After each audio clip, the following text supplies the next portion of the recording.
जय हिंद दोस्तों, मेरे चैनल डिफेंस डिस्कशन में आप सभी का स्वागत है।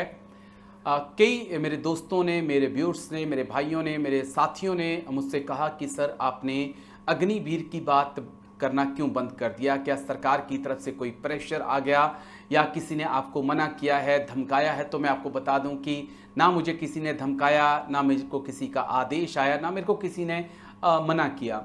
कोई बड़ी अहम अपडेट अग्निवीर को लेकर आ नहीं रही थी, तो मुझे लगा कि फालतू में वीडियो बनाकर कोई फ़ायदा नहीं है। लेकिन दो तीन पॉइंट जो मेरे पास आए हैं जिनको लेकर मैं आपसे बात करना चाहता हूं अग्निवीर को लेकर, तो वो ये पॉइंट हैं कि हाल ही में रक्षा मंत्री राजनाथ सिंह के साथ जो है ऑल आर्मी कमांडर्स, जिसमें एयरफोर्स, नेवी और आर्मी के कमांडर्स की मीटिंग हुई थी, कहें कॉन्फ्रेंस हुई थी। उसमें आर्मी की तरफ से, नेवी की तरफ से, एयरफोर्स की तरफ से अपने अपने पॉइंट्स जो हैं अग्निवीर को लेकर रखे गए हैं। रक्षा मंत्री राजनाथ सिंह ने उन पॉइंट को बहुत गंभीरता से सुना है। तमाम army commanders, air force commander, navy commanders ने अपने पॉइंट रखे हैं कि अग्निवीर का परफॉर्मेंस कैसा है और उसमें क्या कुछ करने की ज़रूरत है। इन पॉइंट्स पर मैं आगे आपको डिटेल से बताऊंगा कि क्या कुछ पॉइंट रखे गए हैं। लेकिन एक और बड़ी अहम खबर है जिस पे मुझे लगता है कि शायद आपसे बात करनी चाहिए, आपको पता होना चाहिए कि 5 और 10 अक्टूबर के बीच में हो सकता है अग्निवीर पर कोई बड़ा फैसला सेंट्रल गवर्नमेंट ले।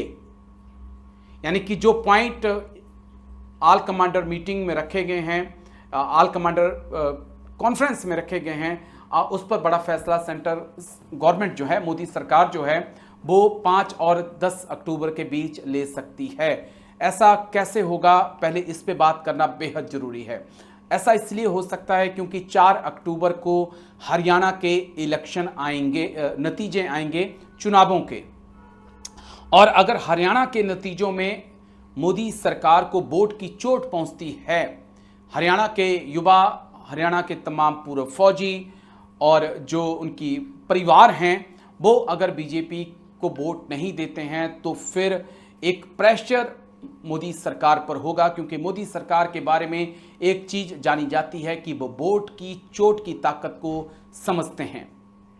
और ऐसा उदाहरण हमने देखा है जब किसान आंदोलन हो रहा था, यूपी में चुनाव थे, और जब मोदी सरकार को लगा कि पश्चिमी यूपी में किसान आंदोलन की नाराजगी का खामियाजा उन्हें भुगतना पड़ेगा, तो मोदी सरकार ने उन कृषि कानूनों को वापस ले लिया था।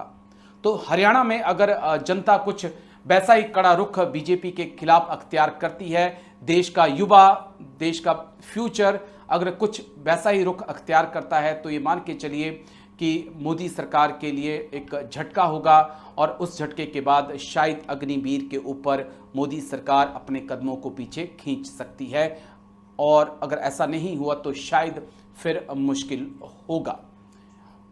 उसके बाद हरियाणा के इलेक्शन पर भी हमारी नज़र लगातार बनी रहेगी। तो इंतज़ार हमें हरियाणा के नतीजों का रहेगा, लेकिन उससे भी ज़्यादा इंतज़ार हमें हरियाणा के युवाओं का रहेगा कि जो सेना में जाने पर खुद को भाग्यशाली समझते थे, वो क्या फैसला अब करते हैं, क्या उनके दिमाग में चल रहा है, क्योंकि हरियाणा की पहचान फौजियों के लिए होती है। अब बात दूसरे पहलू की, जिस पे बात बेहद जरूरी है। ऑल कमांडर कॉन्फ्रेंस में रक्षा मंत्री राजनाथ सिंह गए थे। अमूमन वहां पर प्रधानमंत्री मोदी को जाना होता है, या जो देश के प्रधानमंत्री होते हैं वो जाते हैं, लेकिन इस बार रक्षा मंत्री राजनाथ सिंह गए थे। रक्षा मंत्री राजनाथ सिंह के सामने तीनों ही फोर्स के चीफ ने, तमाम आर्मी कमांडर्स ने अपनी अपनी बात जो है वो रखी है।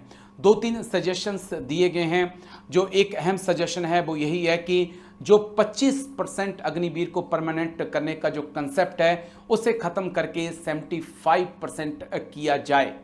जो हमारे सूत्र हैं वो यही बता रहे हैं कि ये एक मैसेज दिया गया है तमाम army commanders, air force, navy commanders ने कि आप 75% को पक्का करिए, 25% को आप बाहर का रास्ता 4 साल बाद दिखाइए, ताकि सीएपीएफ में भी उनका जाना आसान होगा, और जो बाहर आएंगे उनके लिए भरपूर नौकरियां भी होंगी, क्योंकि अगर 75% बाहर आएंगे तो सबको सेटल करना बहुत मुश्किल हो जाएगा।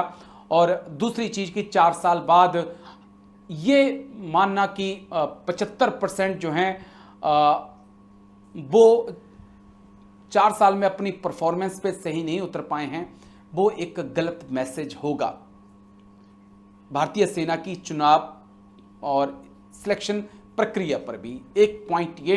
दूसरा, सैलरी रेस करने की भी मांग आ रही है कि 20-25 हज़ार की जो सैलरी दी जा रही है उसको बढ़ाया जाए। इस सैलरी को कम से कम 45 से 50 हज़ार किया जाए, क्योंकि अग्निवीर कोई दिहाड़ी मजदूर नहीं है, वो हटकर है, वो एक सैनिक है, तो उसकी सैलरी कम से कम 40 हज़ार एंड अबव की जाए। तो ये भी कुछ जानकारियां सामने आई हैं। अग्निवीर की ट्रेनिंग को लेकर भी कई सवाल उठे हैं, और तमाम ऐसी ड्रिल मैंने देखी हैं, आपने भी देखी होंगी कि जब अग्निवीर रिटायर आ रहे हैं तो जो हाथ वही पैर साथ चल रहा है, अमूमन अपोजिट दोनों होते हैं। तो उसको लेकर भी कई सवाल उठे हैं कि जो ड्रिल ट्रेनिंग सेंटर से कर कर जो सीख कर उन्हें आना चाहिए था, शायद वो सिखलाई और बेहतर तरीके से हमें देनी होगी। एक पॉइंट और जो हमारे सूत्र बता रहे हैं कि जिस प्रकार से 2019, 20, 21, 22 में भर्ती नहीं हुई, जिसके कारण सैनिकों की संख्या सेना के अंदर कम हो चुकी है, और अग्निवीर भी 40 से 45 हज़ार जा रहे हैं, और 60 से 70 हज़ार हर साल जो हैं वो फौजी रिटायर हो रहे हैं। तो उस पर भी कमांडरों ने चिंता व्यक्त की है कि इस प्रकार से सेना की तादाद संख्या कम होगी तो आने वाले वक्त में भारत को परेशानी का सामना करना पड़ेगा। ये सूत्रों के हवाले से कुछ जानकारियां जो हमारे पास आई हैं कि क्या कुछ हमारे तमाम जो आर्मी ऑफिसर्स हैं, एयरफोर्स ऑफिसर, नेवी ऑफिसर्स ने अपनी बात रक्षा मंत्री राजनाथ सिंह के सामने रखी है।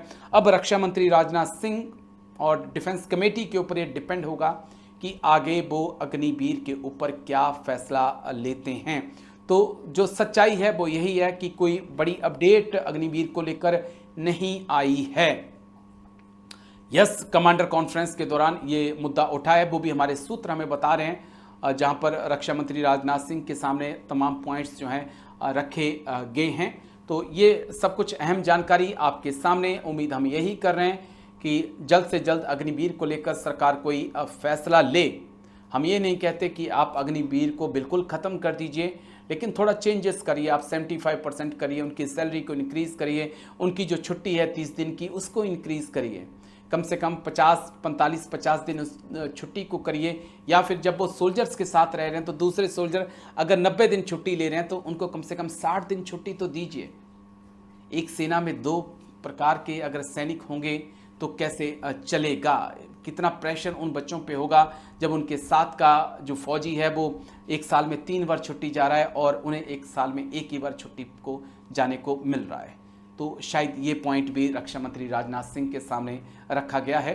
आई होप कि भारत सरकार इनको एड्रेस करेगी और इसके ऊपर ज़रूर कोई एक्शन लिया जाएगा, ये उम्मीद हम कर सकते हैं। लेकिन वक्त का थोड़ा सा हमें इंतज़ार करना होगा, देखना होगा नतीजे हरियाणा के क्या आते हैं, हरियाणा के बाद महाराष्ट्र के क्या नतीजे आते हैं। क्योंकि जैसा मैंने आपसे कहा, मोदी सरकार वोट की चोट की ताकत को समझती है, बाकी किसी ताकत को नहीं मानती है। तो शुक्रिया आपका, शुक्रिया, बहुत बहुत शुक्रिया मेरे साथ जुड़ने के लिए। वीडियो अच्छा लगा होगा तो आप लाइक, शेयर, सब्सक्राइब कर सकते हैं। कमेंट करके जो भी आप कहना चाहते हैं कह सकते हैं, अच्छा बुरा भला जो भी आपकी मर्जी है कह सकते हैं आप। शुक्रिया, थैंक यू, वंदे मातरम, जय हिंद।